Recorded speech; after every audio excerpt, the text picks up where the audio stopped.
The Florida heat pressed against my skin as I watched him work, muscles flexing beneath his sun-bronzed shoulders. Mateo moved with practiced ease around our pool, his attention focused on the water chemistry, completely unaware that I was studying every movement from the kitchen window. My husband Paul was upstairs on another conference call, his voice carrying down the hallway in that monotone pitch I'd grown tired of hearing. But here was this man, 28 and confident, making our backyard look like paradise while my marriage felt like anything but. I pressed my fingertips against the cool glass, watching as he bent to test the water. The way his shirt clung to his back sent an unexpected warmth through me, a feeling I hadn't experienced in months. When he straightened and our eyes met through the window, something electric passed between us. He smiled, not the polite, professional smile he usually offered, but something deeper, more knowing. I felt my breath catch, my pulse quickening in a way that reminded me I was still very much alive. Before we dive deeper, if you're enjoying this already, hit that like button and subscribe. Your support means everything, and trust me, you won't want to miss where this story goes next. I stepped away from the window, my heart racing with possibility. Paul's voice droned on upstairs, discussing market trends and commission rates, the same conversations that had filled our house for years. But outside, Mateo was creating something beautiful, transforming our space with the kind of attention I craved. I found myself reaching for 2 glasses, filling them with fresh lemonade, my hands trembling slightly with anticipation. The sliding door opened with a soft whisper, and the humid Tampa air embraced me like a warm blanket. Mateo looked up from his work, that same knowing smile playing across his lips. "Thought you might be thirsty," I said, offering him the glass. My voice sounded different, softer, more intentional than usual. "Gracias, Mrs. Chen," he replied, but there was something in the way he said it that made my name sound like a promise. His fingers brushed mine as he took the glass, the contact sending a jolt of electricity up my arm. We stood there for a moment, the space between us charged with unspoken possibilities. "Cassandra," I corrected quietly. "Please, just Cassandra." His eyes darkened slightly, understanding passing between us like a secret language. "Cassandra," he repeated, and my name on his lips sounded like poetry. The pool equipment hummed softly in the background, but all I could focus on was the way he was looking at me, really seeing me in a way Paul hadn't in years. "The backyard looks incredible," I continued, stepping closer. "You have such skilled hands." The compliment hung in the air, weighted with meaning neither of us was quite ready to address directly. Mateo's gaze traveled slowly from my face down to where my sundress clung to my curves, then back up to meet my eyes. "I take pride in my work," he said, his accent making every word sound like music, "especially when I'm working for someone who appreciates the details." The heat between us was becoming impossible to ignore. Paul's voice continued to drift down from upstairs, a distant reminder of the life I was supposed to be living. But here, in this moment, with Mateo's attention focused entirely on me, I felt more alive than I had in months. "It gets so hot out here," I murmured, gesturing toward the shaded area beside our garden. "Maybe we should move to somewhere more comfortable." Without waiting for his response, I began walking toward the privacy of the tall hedges that bordered our property. Heard his footsteps behind me, felt the weight of his presence as we moved away from the open pool area into the secluded corner of our yard. The shade felt cooler against my skin, but the air between us grew even more heated. When I turned to face him, Mateo was closer than I'd expected, close enough that I could see the flecks of gold in his dark eyes, close enough to catch the faint scent of chlorine and something uniquely masculine on his skin. My breath hitched as he reached up, his fingers barely grazing my cheek. "Cassandra," he whispered, my name a question and a promise all at once. I didn't trust my voice to answer, so instead I leaned into his touch, my eyes fluttering closed as his thumb traced along my jawline. When I opened them again, his face was even closer, his lips just inches from mine. "Your husband," he began, but I silenced him by pressing my finger against his lips. "Is busy," I finished, my voice barely audible. "He's always busy."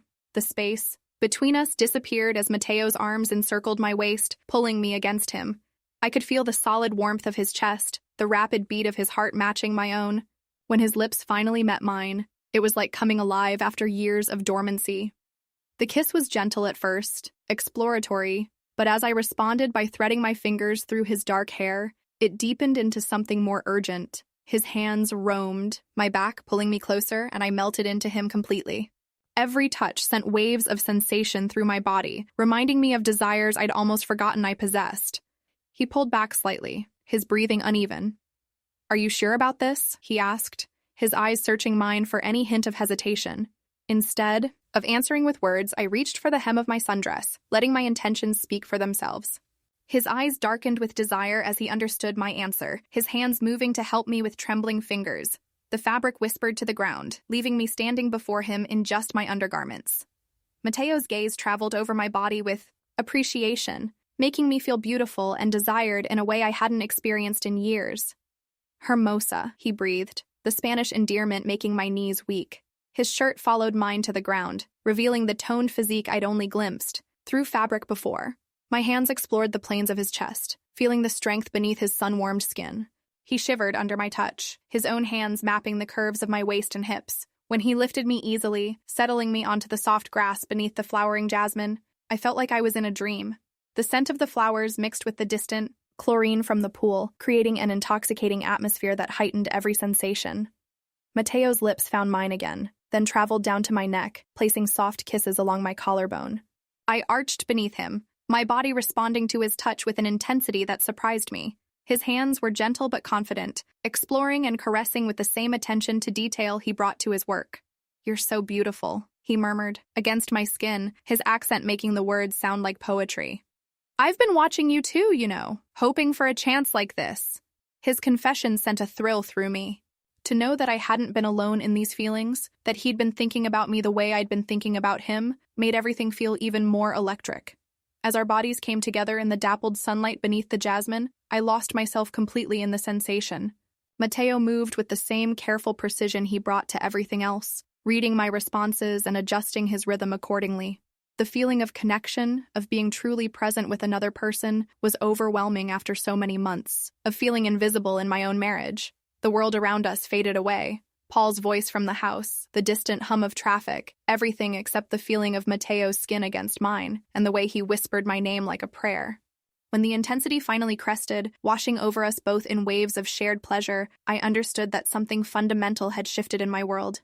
We lay together afterward in the shade of the jasmine, my head on his chest, listening to his heartbeat gradually slow to a normal rhythm. The reality of what we'd done began to settle in, but instead of regret, I felt only a deep sense of satisfaction and a hunger for more. "I should go back to work," Mateo said eventually, his fingers still tracing lazy patterns on my shoulder. "Before your husband comes looking." The mention of Paul brought reality crashing back, but I wasn't ready to let this moment end. "Will you come back tomorrow?" I asked, unable to keep the hope out of my voice. He turned to look at me, his eyes serious. "If you want me to." "I do," I whispered, and the certainty in my voice surprised even me. As we gathered our clothes and prepared to return to our respective roles, I felt like I was putting on a costume. The dutiful wife persona felt foreign now, like a character I'd been playing for so long I'd forgotten it wasn't really me. Mateo finished his work with professional efficiency, but every now and then our eyes would meet and the memory of what we'd shared would pass between us like electricity. When Paul finally emerged from his office, distracted by his phone as usual, he barely acknowledged Mateo's presence beyond a casual wave. "Pool looks great," Paul said absently, already focused on whatever email had captured his attention. "Same. Time next week?" "Actually," Mateo replied, glancing at me, "I think it might need some extra attention. I could come back tomorrow to check the chemical levels." My pulse quickened at his words, the suggestion loaded with meaning that only I could understand. "That sounds like a good idea," I said, proud of how steady my voice sounded. Paul nodded without really listening, already heading back inside to his world of contracts and commissions. As Mateo packed up his equipment, he moved closer to where I stood by the pool. "Tomorrow," he said quietly, the word a promise that sent shivers down my spine. I watched him load his truck and drive away, my body still humming with the memory of his touch. When I finally went inside, Paul was already absorbed in his laptop again, completely oblivious to the transformation that had taken place in his wife just yards from where he sat. That night, as I lay beside my sleeping husband, I replayed every moment of the afternoon. The way Mateo had looked at me, the gentle urgency of his hands, the feeling of being truly desired for the first time in years. I found myself counting the hours until he would return, my body already aching for his touch again. Sleep came fitfully, filled with dreams of jasmine-scented afternoons and the promise of secrets yet to be shared. When morning arrived, I woke with a sense of anticipation I hadn't felt in years, my skin still tingling with the memory of Mateo's caresses. Paul left early for a property showing, kissing my cheek absently and reminding me about dinner with his clients later that week. I nodded and smiled, playing the part of the supportive wife while my mind was entirely elsewhere. I spent the morning preparing for Mateo's arrival, choosing my outfit carefully. A flowing sundress that would be easy to remove, hair left loose, the way he'd seemed to prefer it. Every detail felt important, charged with significance. When I heard his truck in the driveway, my heart began to race. I watched from the window as he unloaded his equipment, moving with the same confident ease that had first caught my attention. But today there was something different in his movements, a sense of purpose that had nothing to do with pool maintenance. Knocked on the sliding door instead of just heading to the pool area. And when I opened it, the look in his eyes confirmed that he'd been thinking about yesterday just as much as I had. "I brought extra supplies," he said, his voice carrying a double meaning that made my cheeks flush. "I want to make sure everything is perfect for you." "Come in," I replied, stepping aside to let him enter the house for the first time. Having him in my space felt transgressive and thrilling, like crossing a line I could never uncross. Once inside, any pretense of professional distance evaporated. Mateo's hands found my waist, pulling me against him as his lips claimed mine with hunger that matched my own. The kiss was deeper than yesterday, more urgent, as if we were both making up for lost time. "I couldn't stop thinking about you," he confessed against my lips, "about how you felt, how you tasted." His words sent liquid heat through my veins. I guided him toward the guest room at the back of the house, far from Paul's office where he sometimes worked from home. The room was rarely used, which somehow made it feel safer, more separate from my married life. In the privacy of the guest room, we came together with even more intensity than the day before. Without the concern of being discovered in the backyard, we could take our time, explore each other more thoroughly. Mateo's hands worshipped my body with reverence, as if I were something precious he'd been waiting his whole life to touch. When he lifted me onto the bed, his eyes never left mine, creating an intimacy that went beyond the physical. Every caress was deliberate, every kiss meaningful. He took his time mapping every inch of my skin, learning what made me gasp and arch beneath him. "Tell me what you want," he whispered, his voice rough with desire. The question empowered me in a way I hadn't expected. In my marriage, passion had become routine, predictable, but here was this man asking me to voice my desires, to take ownership of my pleasure. "I want you," I breathed, my hands tangling in his hair as I pulled him closer. "All of you." As our bodies joined completely, I felt a completeness I'd forgotten was possible. Mateo moved with skill and passion, alternating between gentle reverence and urgent need based on my responses. The connection we shared was electric, consuming, everything I'd been craving without even realizing it. We moved together in perfect rhythm, building toward a crescendo that left us both trembling and breathless. In the aftermath, as we lay entwined in the afternoon light filtering through the curtains, I felt more like myself than I had in years. "This is dangerous," I whispered, though I made no move to pull away from his embrace. "The best things usually are," he replied, his fingers tracing patterns on my bare shoulder. As the weeks passed, our encounters became a regular part of my routine. Mateo would arrive for his scheduled pool maintenance, but increasingly his visits included time in the guest room, stolen moments of passion that left me glowing with satisfaction. I became expert at reading Paul's schedule, knowing exactly when it was safe to indulge in these afternoon encounters. My husband remained oblivious, too caught up in his work to notice the subtle changes in my demeanor, the way I smiled more often, the new confidence in my walk, the glow in my skin. But it wasn't just physical. Mateo and I began to really talk during our time together. He told me about his dreams of starting his own landscaping business, his love for creating beautiful outdoor spaces. I shared my frustrations with my marriage, my feeling of being invisible in my own life. "You deserve to be cherished," he told me one afternoon, as we lay together in the post-passion quietude. Every day. His words stayed with me long after he left, echoing in my mind during the empty hours when Paul was at work. I found myself daydreaming about a different life, one where I was truly seen and appreciated. The arrangement might have continued indefinitely if not for Paul's unexpected early return from a property showing one Thursday afternoon. I was in the shower, washing away the scent of jasmine and passion when I heard his voice in the hallway. "Cassie, whose truck is that in the driveway?" My blood ran cold. Mateo was supposed to have left 20 minutes ago, but we'd gotten carried away, lost in each other once again. I quickly wrapped myself in a towel and called back. "The pool guy. He's checking something with the filter." I heard Paul's footsteps heading toward the backyard and my heart hammered against my ribs. Through the bathroom window, I could see Mateo by the pool equipment, fully dressed and appearing to work intently on the filtration system. He looked up and caught my eye, offering a subtle nod that told me he had everything under control. Paul's conversation with Mateo was brief and professional. From what I could hear, Mateo explained that he'd noticed an issue with the chemical balance and had stayed to fix it.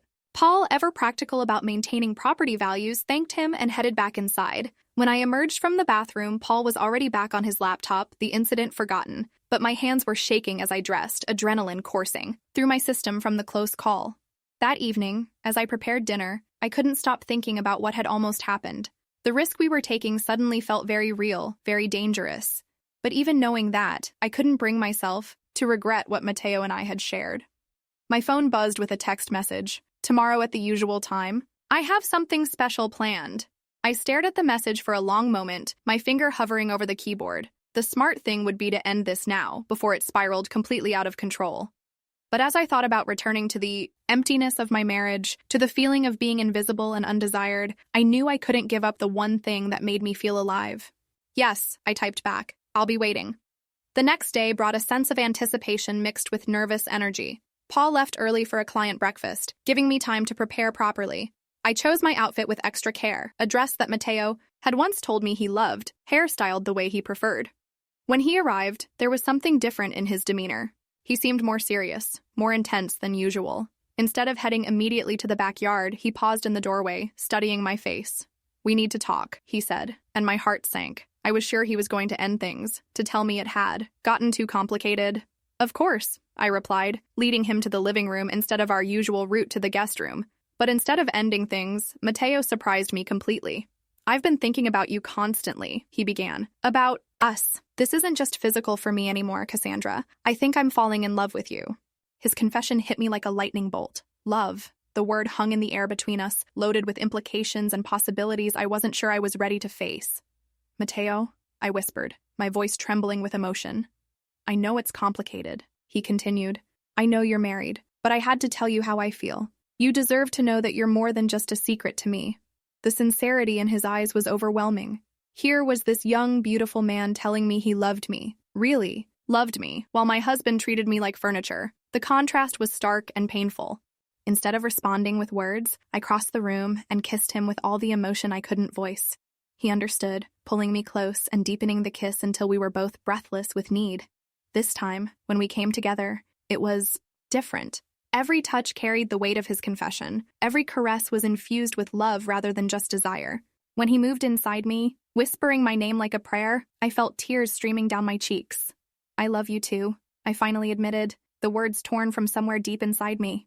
"God help me, I love you too." We clung to each other afterward, both of us knowing that everything had changed. We were no longer just having an affair. We were in love, and that made everything infinitely more complicated.